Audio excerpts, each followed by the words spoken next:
Hello, good evening, everyone. How is everyone doing?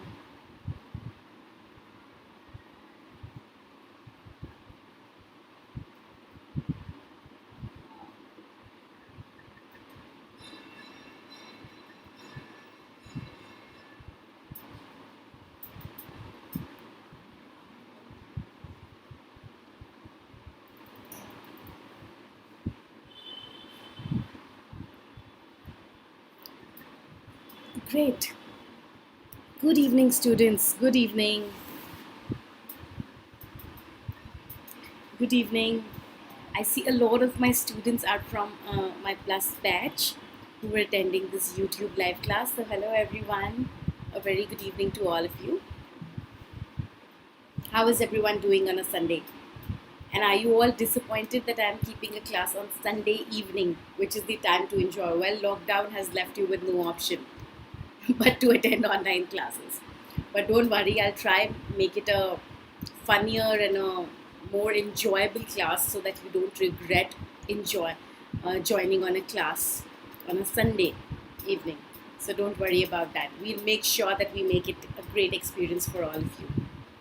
Also, at the same time, cover up your syllabus and cover up things for your upcoming exams that are coming.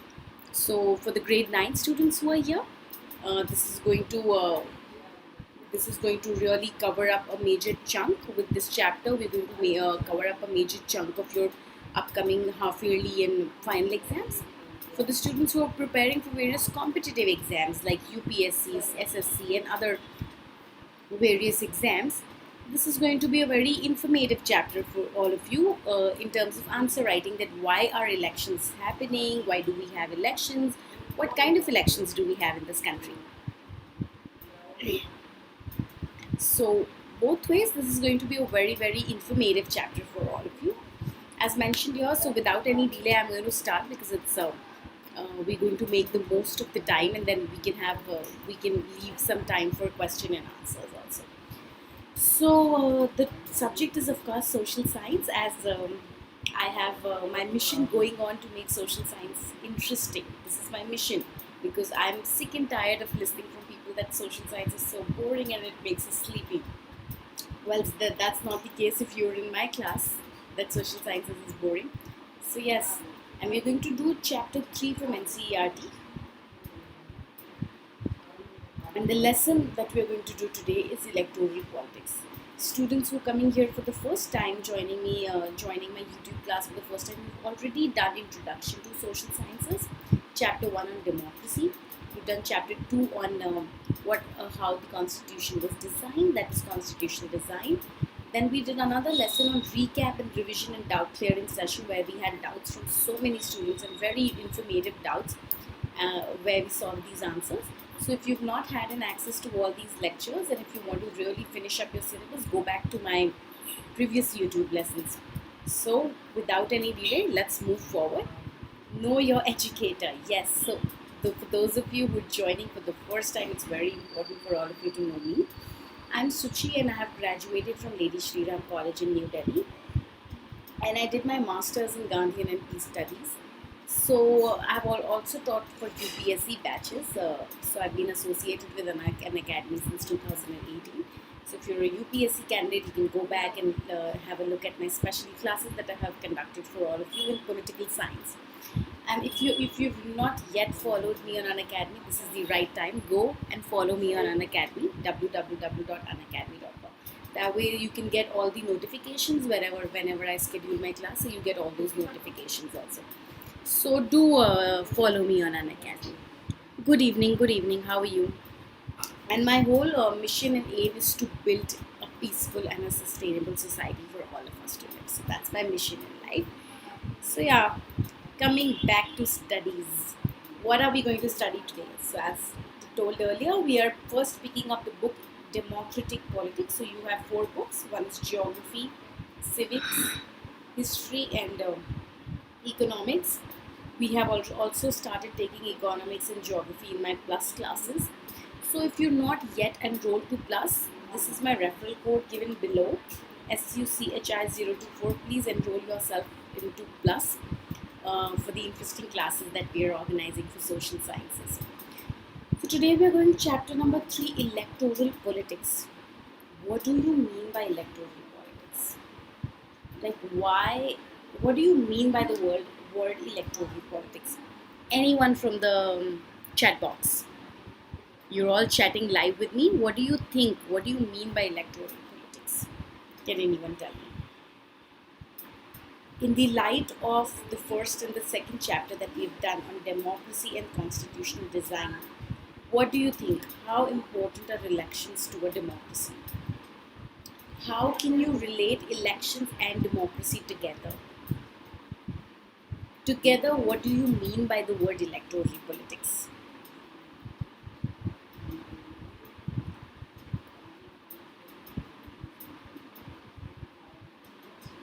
Okay, yes, we are getting some interesting responses that elections should be held in a free and fair manner. Okay, I agree with you, Ravi. Yes, so that is what is electoral politics according to you, that elections should be held in a democracy, or elections should be held in a nation in a free and fair manner is what is electoral politics for you. Fair enough. I agree. Everyone should get an equal chance to stand in the election. Fair enough. Good point brought by you. It's someone saying it's a kind of a constitutional arrangement given by the constitution. Great. Yes, when we were doing our constitutional design and when we were discussing that why do we need constitution, it said that yes, because through the constitution you can know the process, that how a political party can come into power and how the election should be held. So it's a constitutional framework. So it's not something that we are deciding that chalo sab milke aaj vote karte hain, tomorrow you've won the elections and you're ruling the country. No, there is a systematic arrangement that has been given by the constitution. So wonderful point brought by you. I am not being able to pronounce your name. I don't think you've come from your original name. But amazing point. It's a constitutional arrangement. Electoral politics is not something done by you and me. It's a complete framework that has been set up by the constitutional frameworkers. You remember we discussed a lot of names that when there was making of the constitution, there were so many people, so many intellectual minds that were put to work on that document, which is called the constitution. So it's a constitutional framework. Yes, someone saying that electoral politics means that the constitution or the politics should be democratic and not a dictator or military. Yes, so electoral means, with the word electoral, they're trying to say that politics should be democratic, not military ruled or a dictatorship ruled politics. So that's very important that the democracy that's there is electoral and not dictatorial, right? So that's also something very important that you've brought out, that politics should be democratic. So that's the word that's like electoral given over there. So that is what you mean by electoral, that you're being able to elect your. So you all understand with just the word, the name of the chapter, we could decode. I mean, we can go on and on for like another 10 minutes, but we have to complete the chapter and I have to get into further details. But just through the name of the chapter, you could actually understand the whole meaning of how democracy should be there in our country. And it's not me that I've done it, it's all your chat box, so all of you are writing all these answers. So how important is elections to our politics, to our political system, to our polity? So elections play a very, very crucial role to democracy. Again, moving ahead. Now this is my favorite part of every YouTube class. Whenever you will go through my YouTube classes, you will find one thing common, which is the think upon questions. So these think upon questions are my favorite. Why? Because they actually put you to think and they put you to thought, instead of me just being a dictator and making you all the students that you all are my subjects on which I have to rule and I am the dictator and I'm just going to speak. Instead, what I do is I put down a picture. and let's actually practice and exercise democracy, that really think looking at the picture. And now, since the scenario is changing a lot, the gone are those times. I think in our time there used to be like only question and answer, 5 mark question, 10 mark question. But now things have changed. There are statements given by your teachers. There are pictures shown to you, that what do you understand by this picture? What do you what is the experience of that picture, right? So that's what they're asking these days. So what do you understand by these two pictures? So if the image is a little blurred today, I'm going to explain it to you. So on the right side of the image, you will see that there's a person with the specs, or I'll give you a little context of the picture. So it's a voter, the condition of the voter before the election, and the condition of the voter tomorrow, that is after the election. So the two images. Now, एक में तो voter बोल रहा है कि the political leader is saying मेरे पास योजनाएं हैं, घोषणाएं हैं, वादे हैं, and the voter, who is a normal farmer, who's a middle class farmer, is actually holding the political leader and saying कि मेरे पास तो vote है. I mean, the most important thing, you might have all the schemes and the plans and the money and the muscle power and the power, but I have the vote, which is more important. And right after that, right after the elections, what is the political leader doing? He has a big bag which has written promises, and he has all those promises inside that. And a little poor dog, who's the voter, is running after the political leader. That what happened to my promises? Before the elections, you were like begging me for votes, and now you've kept all my promises in a jhula, in a thela, in a ganda garbage bag, and you're running away. What happened to my promises? So these are the two images. And the third image is, of course, that Ghoshnae, the electoral leader is standing and actually reading out the schemes, and all the voters are surrounding him. That is today's scenario. And tomorrow's scenario is that the political leader is stepping on all the voters, is stepping on each and every one. Right, so this is the scenario after the voting. This is the scenario after the voting system, right? So that's the contrast between before the vote and after the vote, right? So it's very important from exam perspective that you all read between the lines.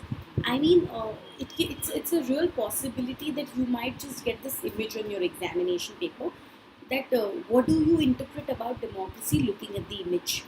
It's a real possibility, believe me, and especially in CBSE exams, they can always ask you, interpret looking at the image. So then these are the kind of explanations that you're going to give, that this is an exchange of dialogue between a voter and a representative, a person who's standing for an election. So this is the dialogue between them from the first image. And second image, that how democracy, though we say that we are a democratic country, but how our promises and everything is crushed away by the leaders and the political leaders right after the election.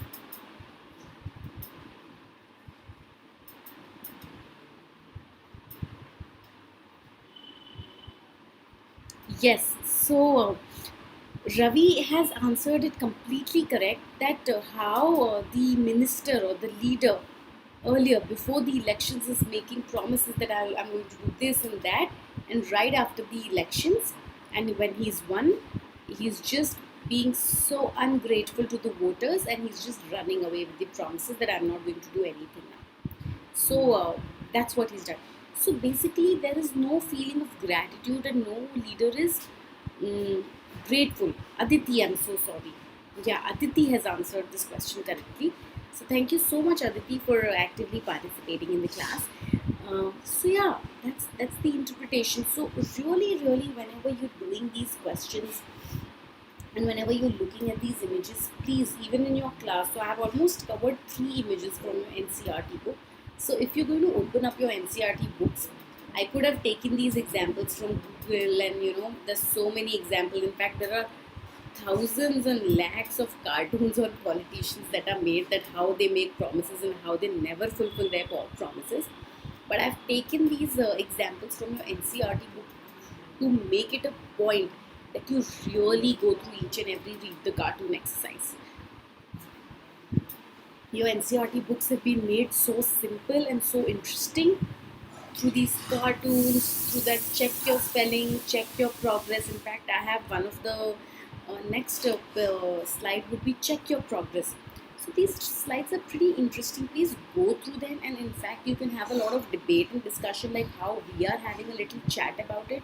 So really discuss it with your friends. I'm sure अभी सब classes online हो चुकी हैं, तो जितना मज़ा आप लोगों को अपने टीचर्स के साथ ये क्लासेस में डिस्कस करने में आता है उतना अभी नहीं आ रहा होगा जब आप ऑनलाइन पढ़ रहे हैं. इसीलिए मेरी ये कोशिश है कि whenever I put it on a slide I try to give you a classroom experience. You know, had you been in class, I remember if I had been in class taking this chapter, मैं पूरे एक period कितनी देर का हो रहा है, 30-35, I would have taken a response from each and every student कि what do you think looking at the image, and 35 different answers would have come from the same image.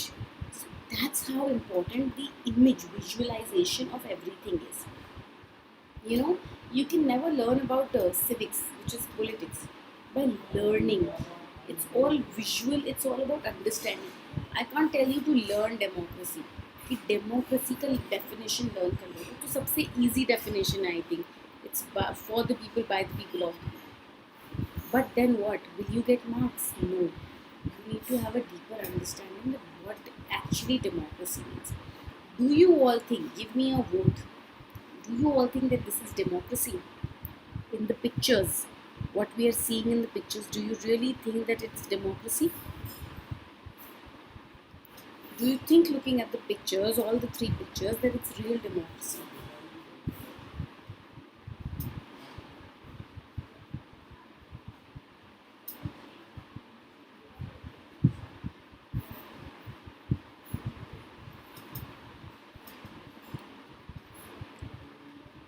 No. Why, Aditi? Why it is not democracy?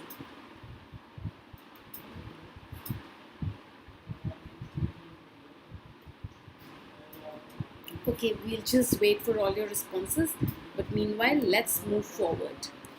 So that is why, if this is the kind of democracy, if this is what the electoral leaders, if this is what the ministers do, कि पहले election के पहले promises करेंगे और फिर promises को लेके भाग जाएंगे, या पीछे मुड़ के नहीं देखेंगे, या जिन्होंने आपको वोट किया है उन्हीं को कुचल देंगे. This is what elections do. And why do we have elections?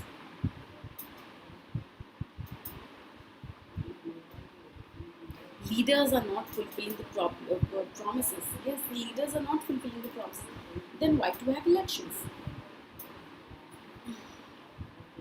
Now, I want all of you who are attending my class to go into an imagination. You know how you go into the imagination for, like, if someone tells you that now you're studying in Hogwarts, the Harry Potter school. So you'll have an imagination system that, oh, this is the kind of food, this is how I'm going to eat in my mess. And the whole Hogwarts will roam around in your dreams. So imagine a society without elections. Like there is India, you were born in India, now there are no elections. Imagine how will the country function. Imagine how things will happen. And who will do those things? For every little decision, do you think that the whole population of India will get together on a Zoom call like how all of us? Is it possible that everyone will get on a Zoom call and take a decision? अरे यार, economy गिर रही है, क्या करना चाहिए? And lakhs and crores of people are giving their advices. Who will take the decisions? How will things happen? How will the country function? Imagine.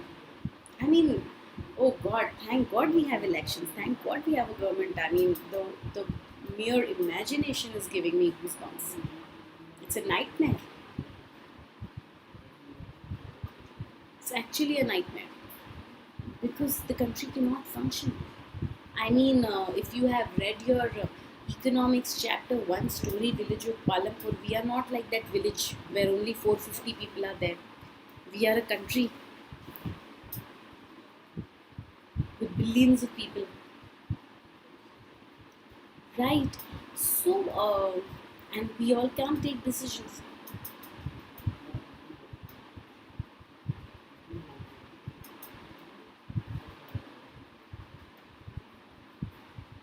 And thank God we have elections, because if we don't have elections तो दो ही possibilities है, या तो complete confusion हो जाएगा, complete chaos हो जाएगा कि who's going to take which decision. It's going to be like that, or there will be one powerful and the richest and the money holder who will come and say that I'm going to rule the country. I'm going to be the one who's going to rule everyone.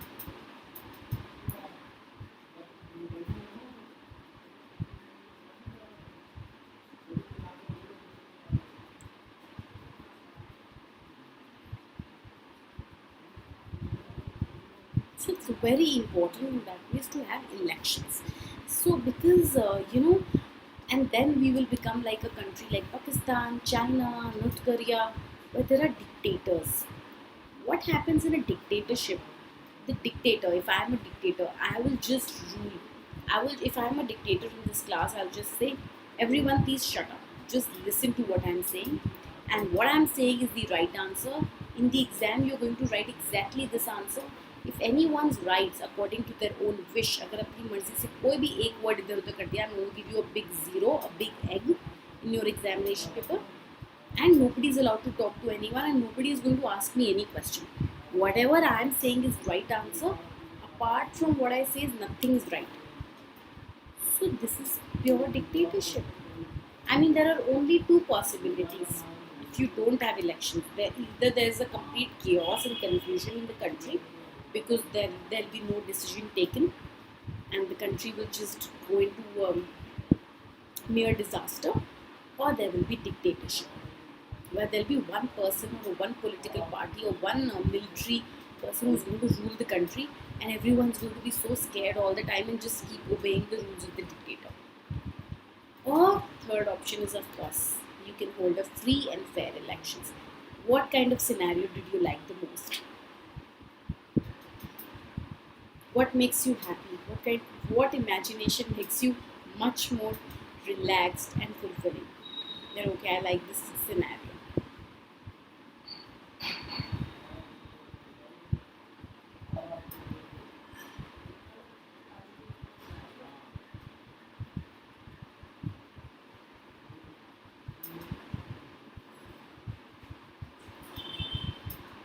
Now, of course, I'm sure while you were imagining, you felt that okay, thank God we have elections in our country, so that they can be held. So now, once you know the importance of election, that why this is why the election should happen. Is there a democratic way that the elections can be held? What makes election a democratic process? See, election वहीं पे होता है जहाँ पे democracy होती है. Without democracy, there is no election. Democracy is a free will. Is the kind of government where you can choose your leader, where you can elect your leader, right? So without any kind of democracy, I don't think you can rule anyone, right? So it's very difficult without election. I don't think democracy can be achieved. So that's another thing that you need to know.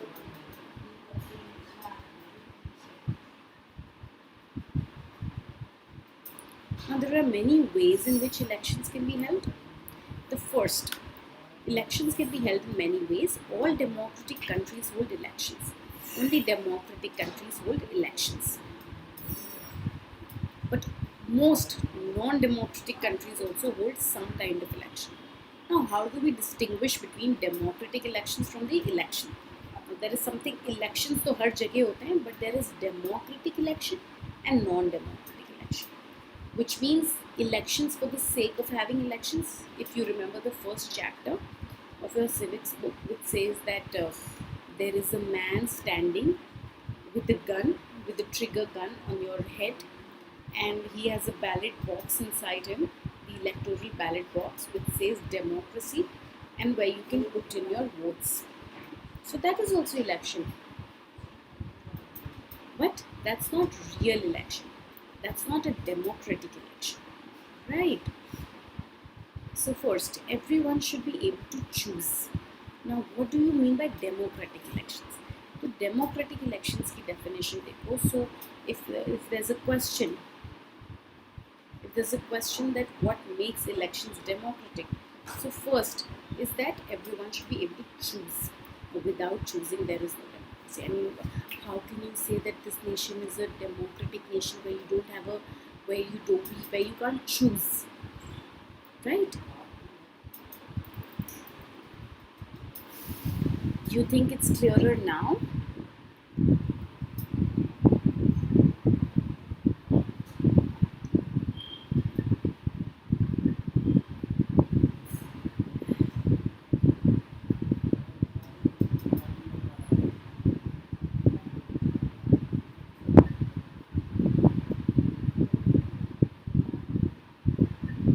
Okay. So first point, what makes an election democratic? First, everyone should be able to choose. This means that everyone should have one vote and every vote should have one value, which means there should be universal adult franchise. The universal adult franchise is a feature of democracy which says every person who is above the age of 18 years should have one vote and one vote should have one value. So it's not like if you're powerful, if you have money power, if you're the son or relative of some prime minister, you can cast 100 votes. No, if you're one person, you can cast only one vote and that one vote will only have one value.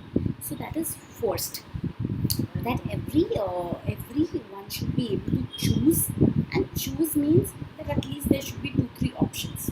Again not like dictatorship की एक party खड़ा हो गई, जैसे कि हमारे first chapter में example हमने देखा था सीरिया का, ऑल बाथ पार्टी. अब उसमें एक ही पार्टी अगर खड़ी हुई तो I don't have an option, I don't have a choice to choose, right? Because there's just one party standing, so how it leaves me with no choice. It leaves me with no choice. So that's why a place where everyone can choose is an important factor in democratic elections. Second, there should be something to choose from. Parties and candidates should be free to contest elections and should offer some real choice to the voters. Which means something to choose from means there should be different parties. It should be a multi-party system, not only one party standing for the election. It should be a process is democratic when a beggar or a farmer, a poor person can also stand for the election that I want to run the country. I want to be given a chance to run a country. And of course, a rich person, a person with equal knowledge and stamina and intellect can also choose a country. So there should be real choice given to people. There should be 3-4 choices given to people from which the person can choose. Not just one party standing and then saying, okay, vote me. And then of course everyone has to vote. Even if 10 people vote, that party is going to win. And then they say, oh, we are the biggest democracy of this world. And we have won the election through free and fair manners. Oh, I'm sorry, you were the only party standing. There was no choice given to people. Right? So there should be some real choice given to the people. Is a very important feature. That is there a democratic way? What makes an election democratic? All these points. So these kinds of question and answers are going to come in your exam, and that's why I've just given. You can download this YouTube lesson if you want. So whenever your exams are coming, you can just go through these points. So I'm going to conduct my lessons in a bilingual way, which is like English and Hindi both. So I think that's preferred by most of you. But usually I do it in English, so you'll have to bear with me. But if you don't understand anything, the chat box is right there. I'm going to explain it to you. Third point, that what will make an election a democratic process? Third, the choice should be offered at regular intervals. Election must be held regularly after every few years. So it should not be like this. An election process has happened. Now this party has come into power, and now this party will remain in power forever. And then, so it's a democratic party. There were elections that happened. No, these choices, the power to choose the party should be at regular intervals. Like how in our country, every 5 years we have elections.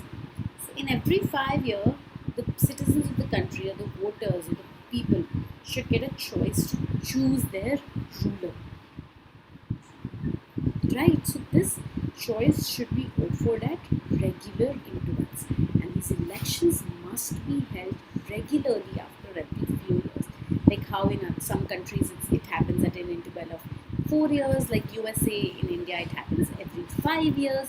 So a regular interval, because this gives us a chance. This gives a chance to the citizen. This gives a chance as the voters to judge the party.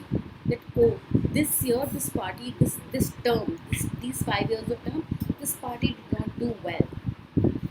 They did not work on health. They did not work on infrastructure. They did not work on education. I don't think I'm going to vote for this party in the next term, in the next election cycle. So this gives us a choice that whom to vote for in the next cycle, next election cycle. And that's why it's very important that the election should be held at every regular interval. Fourth point, the candidate preferred by the people should get elected. अब ऐसा नहीं होना चाहिए free and fair election की voting हुई, एक farmer खड़ा हुआ, एक अमीर सा बंदा खड़ा हो गया, अब जीत तो गया farmer, the voters and the citizens voted for the farmer, but now because of the power and the money and the muscle power, they while declaring the result, they declared the rich person as the winner. So whosoever has been elected by the people should become that leader. The candidate that has been voted by the citizens must become the representative of these citizens as a minister or leader or prime minister, president, whatsoever. But there should be free and fair elections. Right, so the candidate preferred by the people should get elected. Fifth and the last point, elections should be conducted in a free and fair manner where people can choose as they really wish. I mean, that's the basic necessity for elections to be conducted, that they should be conducted in a free and fair manner. Of course, it has to be free, because even if it's free, nobody steps out of their house to vote. So imagine if it's like $50. if the government says that, oh, you have to pay $50 to cast the vote, then say no, you keep the vote, I don't want to pay, I'm going to enjoy my McDonald's burger maybe. So elections should be free for all, because it's a right that is given to all of us by the constitution. It should be exercised by all of you, and all of you should vote also. I'm sure so many of you will now become eligible to vote, and so you must exercise the right that you've been given by the constitution, right? So that is it about how to make election democratic. So how to make election democratic? That first, everyone should be able to choose. Second, everyone should be given enough choice to choose from. Parties should be free to contest elections. Third, the elections should be held at regular intervals. Fourth, that the candidate preferred by the people should get elected. Fifth, that the election should be considered in a free and fair manner. So these are the 5 prerequisites of the necessary things that make an election democratic. So it's very important that we participate in free and fair elections. Is it clear to everyone so far? Can we move ahead? If there's any doubt, please write it down on the chat box. If there's any question so far, so you can write it down in the chat box. I think otherwise we're good to go. Can we move ahead? Okay. Now, what are the features of an election system? Now, so this was a very cute cartoon that was given in your NCERT books, and I wanted to use this because while you're reading, when you're preparing for your exams, you often miss all these things. You often miss these cartoons so I wanted to lay stress in my video for all the things that you ignore. All you keep doing is look for question and answers कि अरे text book में से मैं कितना learn कर लूँ, मैं जल्दी से लर्न करूँ, मेरे ज़्यादा marks. This should never be the aim of your examination. So check your progress. Let's quickly check our progress. So they're saying that you have to match the following, and if you match the following, you'll get the definition of all these things. So when you're writing the features of an election system, which might come in your exam, which you might think कि अरे ये तो हमने पढ़ा ही नहीं था, book के अंदर तो लिखा नहीं है. So it's written in the book. Each constituency has roughly the same population. ये क्या principle है?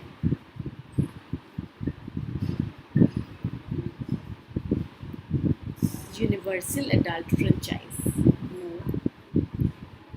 Universal adult franchise is everyone who is 18 years of age or older has a right to vote. Is universal adult franchise. Second is representation of weaker section. What do you mean by this? It means reservation of seats for SCs and STs. Open political competition,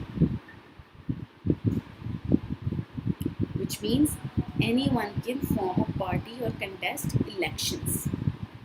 One vote, one value means each constituency has roughly the same population. So there are 4 features given to you. There are 4 concepts given to you. All these 4 concepts are regarding the election system. Okay. So what do you mean by universal adult franchise? The definition is given as a feature. तो अगर आपसे पूछते हैं features of the election system लिखो तो आप लिखना first feature universal adult franchise, which means everyone who is 18 years of age and older has the right to vote. Second point, features of election system. Second point, representation of weaker section, which means reservation of seats for SCs and STs. Simple language, 4-mark question आएगा, you will get all 4 marks. Believe me, your teacher cannot cut marks. Features of election system. Point number 3, there should be open political competition, which means anyone can form a party or contest election. Fourth point, features of election system. One vote, one value. Each constituency has roughly the same population. So this is the whole concept. In a nutshell, in one line, they've given you the definition, they've given you a concept. How interestingly your book has been made. I wish we also had such interesting NCRTs when we were studying in class 9.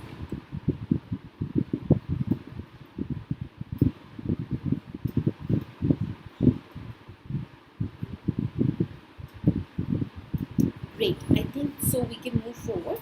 I don't think there should be any problem. These are normal concepts. You can just, once you read it once or twice, I think ज़हन में हो जाएगी definition, कि आपको अपने आप ही याद हो जाएगी. अब देखिए, अब हमने देख लिया कि हमने सबसे पहले देख लिया कि अच्छा इलेक्शंस होने चाहिए, हाँ होंगे. फिर हमने देखा कि कैसे होने चाहिए, कैसे डेमोक्रेटिक इलेक्शंस कैसे होंगे. हमने कहा डेमोक्रेटिक इलेक्शन. अभी डेमोक्रेटिक इलेक्शंस कराएगा कौन? किसी को तो उसकी रिस्पॉन्सिबिलिटी लेनी पड़ेगी डेमोक्रेटिक इलेक्शंस कराने की. तो ये डेमोक्रेटिक इलेक्शंस कराने की रिस्पॉन्सिबिलिटी कौन लेगा? Let's see. So Election Commission takes the responsibility of holding elections in your country. Okay. Now, what is this Election Commission? What does this Election Commission do? We are going to study in this chapter. Now, the answer to all the questions is quite positive for our country. In our country, the elections are conducted by an independent and very powerful Election Commission. It enjoys the same kind of independence that the judiciary enjoys. So imagine the Election Commission enjoys the power of a judiciary. The Chief Election Commissioner is appointed by the President of India. So who appoints the Chief Election Commission? Shubham, hi Shubham, do you have any questions? You can ask. Okay, so we are talking about the Election Commission, which is an independent company, and it enjoys the power as the judiciary does, right? So it has the same powers as the judiciary has it. The Chief Election Commissioner is appointed by the President of India. Even the ruling party or the government does not like what the Election Commission does, because actually Election Commission is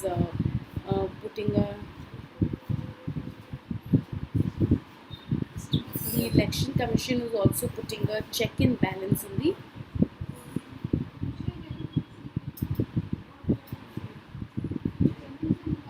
Election Commissioner. Okay, yeah. So what does this Election Commission do? Election Commission takes decisions on every aspect of conduct and control of elections. from the announcement of elections to the declaration of results. It implements the code of conduct and punishes any candidate or party that violates it. So, election commission, what is the election commission doing? Firstly, it is conducting the election in your entire country. Secondly, it implements the code of conduct, that how the political parties should behave. ऐसा नहीं हो कि कोई के एक election commission elections के time पे बहुत मैल प्रैक्टिसेस शुरू हो जाती हैं. कोई किसी को पैसे दे रहा है, कोई किसी को खाने का राशन दे रही हैं पॉलिटिकल पार्टीज, कोई जो पहले बड़े बड़े प्रॉमिसेस करके जो बाद में भाग जाती हैं, किसी को खाना दे रहे हैं, किसी को राशन बांट रहे हैं. मतलब ऐसी बहुत अजीब अजीब सी चीज़ें पॉलिटिकल पार्टीज करने लग जाती हैं, राइट. So, वो code of conduct maintain करना है, that once the elections are out, nobody can do all these distribution of goods and services, whatever you wanted to do after once you're elected. Okay, so it implements the code of conduct. Very important.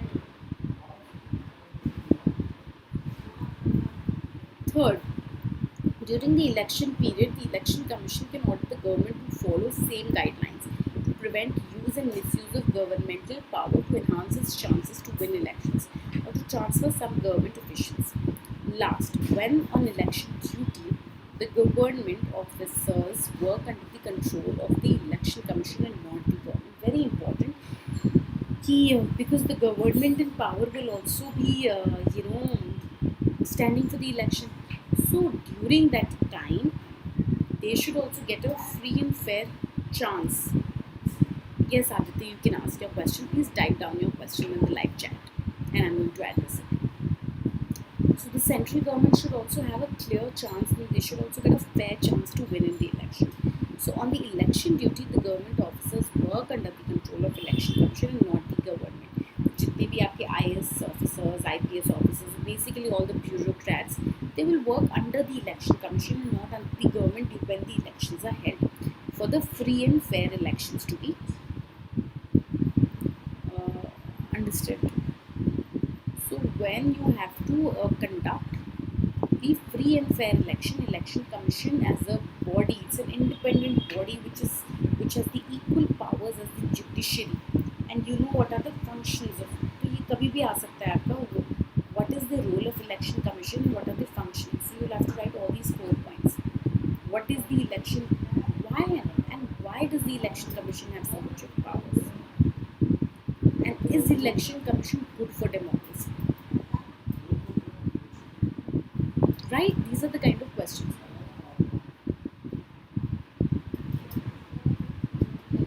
Now there are few challenges for the free and fair elections. हमने कर लिया कि free and fair elections होने चाहिए, ये features of democracy हैं. हमने एक पूरा setup भी कर दिया कि election commission करके एक setup होना चाहिए जो कि conduct करेंगे free and fair elections, but still there are no free and fair elections. What are the challenges for free and fair elections? किस तरह के challenges आते हैं हमारे पास free and fair elections कराने के लिए? So candidates and parties with a lot of money may not be sure of their victory, but they do enjoy a big and unfair advantage over smaller parties and independents. So जो बड़ी parties होती हैं, जो बहुत सालों से बड़ी parties चलती आ रही हैं, they always have a advantage on the smaller parties that conduct elections. In some parts of the country, candidates with criminal connection have been able to push others out of the electoral race and secure a ticket from the major party. Criminal records वाले लोग भी कभी-कभार elections जीत जाते हैं. Some families tend to dominate political parties. कई families political parties को भी dominate करती हैं. Very often, elections offer little choice to the ordinary citizens, for both major parties are quite similar to each other. Basically, there are no difference between the agendas and between the political parties, so almost everyone has the same thing.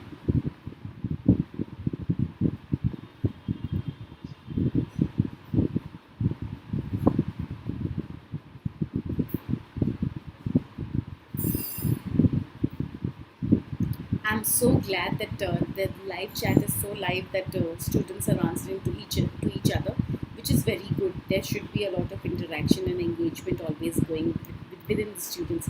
So basically, this is called democracy, where it's not just me answering all the questions, but the citizens also get to participate with each other. So yeah, And the last challenge is that the smaller parties and independent candidates suffer a huge disadvantage compared to bigger parties. Now, because the smaller parties and the independent candidates don't have money to fight their election, don't have the power and the connections, and don't have influence. Because elections is all about how influential you are, how as a leader can you function, how good are your communication skills, how good is your teamwork, how good can you accumulate people into gatherings, how can you speak into gatherings, and how much money basically you have. So because of this money, muscle and power play, muscle power, a lot of good parties who really want to do good work, independent parties and smaller candidates, they often uh, fail to come and secure a seat or secure a ticket or become a party. So these are the challenges that exist, and it's not just that these kind of challenges exist in India. These kinds of challenges are there across the world. I mean, even if in US you see recently, so Donald Trump, he's a businessman, and how rich and how influential he was really made him the president of the country. So how influential he was, it made sense. So it's not just in India, but of course across the democracies established in the world. And these deeper issues are a matter of concern, and these are very challenging issues and very pressing issues which need to be addressed. So that is why citizens, social activists, and organizations have been demanding reforms in our electoral system. That's why the electoral system, like how we started the electoral political system, must be reformed, and there should be changes that should come in our electoral system. And if you can think of some videos, you can post it on the channel and you can post it here. And what kind of challenges? If you think that apart from these 4-5 challenges, also there are many challenges that the India as a country faces, you can post me. And of course, you can put it on the Telegram group, you can put it on the Unacademy app, you can put it wherever you want. Great. So with this, we come to an end of our electoral politics chapter. I have tried to make it very concise and make it very point to point, that whenever you have question and answer and you're not having it planned, you can directly take a screenshot of the screen and you are ready to answer. So that's how I have tried to make it. But let's just see that how you can take the Unacademy subscription. So if you've still not taken the Unacademy Plus subscription, I'm an educator on Plus. And if you've not taken, so there's a big advantage for you that if you take a class 9 subscription, your grade 10th, 11th, 12th subscription becomes free. And you can also get a 10% discount on the subscription if you use my code, which is SUCHI024. So you can really use my Plus subscription code and get a 10% discount. So you see, the subscriptions are not that much, and believe me, I think because of the virus that's going on, I think the classes are going to be online. So I think Unacademy is providing you with the best educators possible. You have so many exams coming up. So please take up your subscription on Plus and avail the benefits that are given to you at Unacademy. So thank you so much. I hope all of you enjoyed your lesson. If you enjoyed the lesson, please go and share with your friends so that they can also benefit from the lesson. Post it on the groups. If you're in class 9, post it in your class groups so that they can also take advantage of the online lesson that I've given, and they can also secure good marks. So thank you once again for all of you to come to my class and being so patient, and thank you so much for everyone who's there in the live chat for participating so brilliantly and vibrantly and engaging in the class discussion. I have really learned from all your experiences. Thank you very much for joining. Bye. Please take care and stay safe and stay in and stay healthy, and give my regards to your family. Thank you very much, everyone.